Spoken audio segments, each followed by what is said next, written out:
Alright, so recently I've been getting into FPV drone flying a little bit, and I honestly quite enjoy it. I got this drone called a Recon 3, and the reason why I got it is because it uses 18650 battery cells, and I have a ton of those laying around from one of my projects that I've never finished. So I decided to put them to good use and get this drone. And it's honestly been quite a lot of fun. This thing flies for about 15 minutes on a single battery cell, and it's very easy to swap them out. You can just take it out and put in a new one, so you can fly for a longer time. The problem is I'm not a very good drone pilot, and about a week ago I crashed my drone. Unfortunately, I lost all the footage of this, but you can basically imagine me flying my drone straight into a wall. And as you can imagine, the drone did not survive, and it broke one of the motor mounts. But it did give me an idea, because a couple of months ago I was watching this video from Nighthawking Light, where he basically creates a cardboard composite material. And in the video he mentions that it is both lightweight and strong, which are the two properties you need to create a drone frame. So I got an idea. What if I could make a drone frame out of cardboard? The first thing I did was I drew up a 3D model of a drone frame. I decided to 3D print it and use it as a template to cut out the cardboard.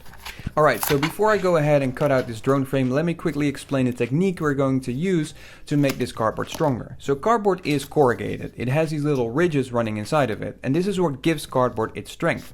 However, it only works in one direction. So if you try to bend the cardboard with this corrugation, it puts up a bit of resistance and it takes a bit of force for it to bend. However, if you turn it 90 degrees and you try to bend it against this corrugation, it snaps very easily and it hardly takes any force at all. So cardboard is relatively strong in one direction, but very weak in another.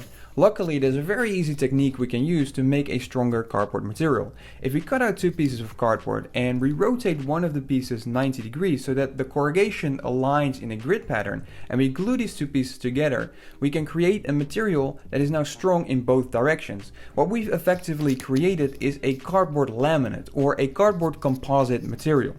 This is a building technique that's used in a bunch of different industries. Plywood is made this way, cross-laminated timber is another example, but also things like carbon fiber and glass fiber use the same sort of principles. They're strong in one direction, not so strong in the other, so you layer them in alternating patterns. It's really easy to do, and I'm just going to use some standard wood glue to glue these two pieces together. And I was really surprised when I tested these two pieces, because the strength of this composite is already so much greater than a single piece of cardboard. I also laminated 4 pieces together, and this is a really strong piece of cardboard, and yet it's still relatively lightweight, so this seems very promising. Okay, so before we go ahead and test out if this drone can fly, let me tell you about today's video sponsor, FlexiSpot. So they sent me their E7 Plus standing desk, and unlike most standing desks on the market today, it uses a 4-leg design instead of a 2-leg design. And this has a couple advantages. So first of all is stability. A 4-leg design is inherently more stable than a 2-leg design. Where a regular standing desk will get unstable, especially at higher elevations, a 4-leg design like the E7 Plus will remain very stable. Even at its max elevation, with me standing on top of it, it doesn't even budge and it remains very stable.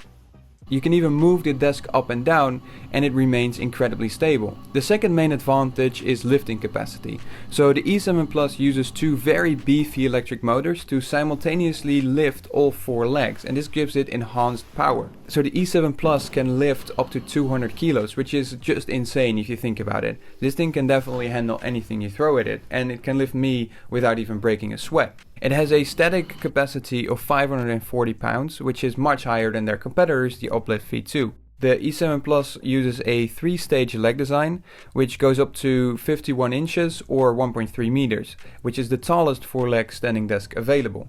So if you're really tall, this thing has got you covered. It also comes with a 15-year warranty and a 30-day risk-free return. And the keypad even has a USB charger. So the E7 Plus is the budget-friendly alternative with nearly all the same premium features, but at a much cheaper price than other 4-leg standing desks, which are all well over $1,000. Currently, FlexiSpot is running their 9th anniversary sale, and you can get up to 65% off and a chance to win a 100% free order. They also offer special discounts for students, graduates, teachers, military personnel, and doctors. So go head over to FlexiSpot's website right now. I'll have a link in the description to the E7 Plus standing desk, or go check out any of their other desks. I'll also have a link to those in the description. Don't forget to use my code at checkout to get another $50 off. And yeah, don't miss out, go shop now and support the channel. Alright, on with the video. Okay, so now we're gonna actually build this drone out of cardboard. And the first thing I'm gonna do is I'm gonna draw out the pieces of cardboard that I wanna cut out using the stencil that I 3D printed earlier.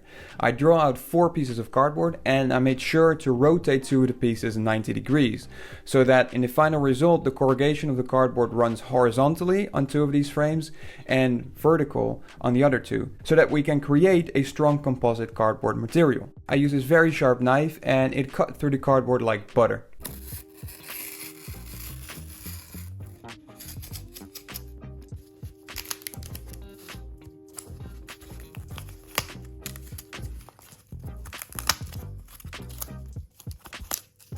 Once all the pieces were cut out, I'm going to glue them together, and I'm just going to glue 2 pieces together because I have a suspicion that this is going to be way more than strong enough for this tiny little drone.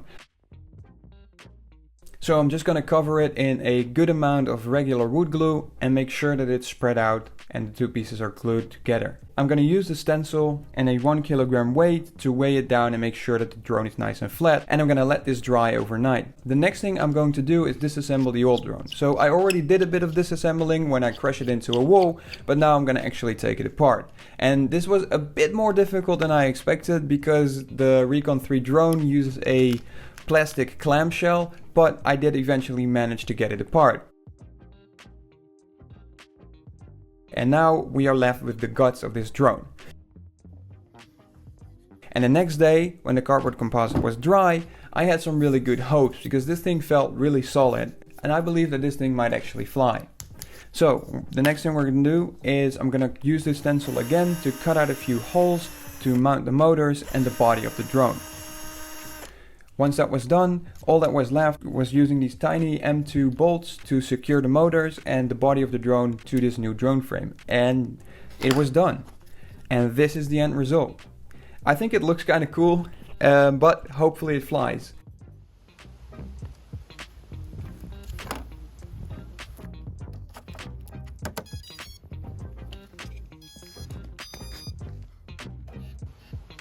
Welcome to HTX.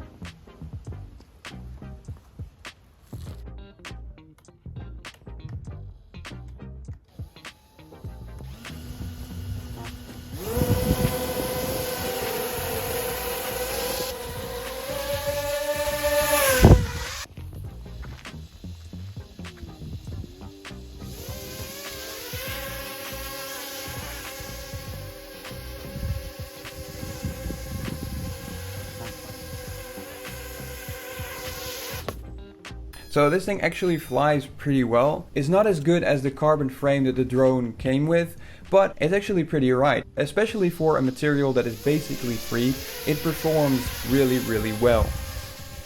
I'm already working on a much bigger drone and I'm gonna see if I can create a cardboard composite frame for this one too, but that's something for another video. So if you're interested, make sure to subscribe, leave a like if you liked the video, and that's all I have for today. So yeah, thanks for watching, see you guys next time.